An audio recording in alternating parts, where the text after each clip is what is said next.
এটা ভাইরাল তুমি জানো দেখছি আর একটা ছবি তুললি তো আমার সঙ্গে এটা তুললে রেখে দিয়ে পরে ফেসবুকে দিয়ে স্মৃতি ভাইরাল ছবি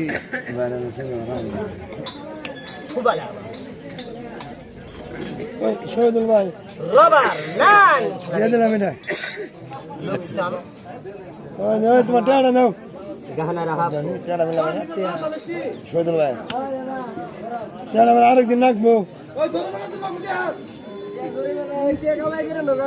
ভিডিও পরে দিব না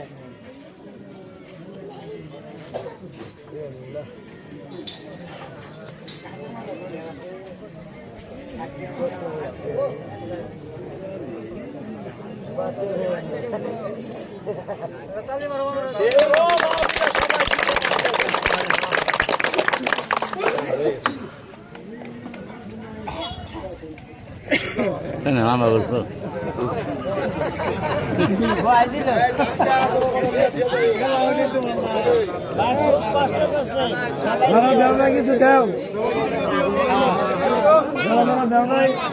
এখন যে খেলাটা দেখাবো এটা একটা আনকমন খেলা। খেলাটার মধ্যে খেয়াল করবেন, কিন্তু একটা কথার উত্তর দিয়ে খেলা খারাপ লাগে। খেলা দেখতে আমার কষ্ট হয়।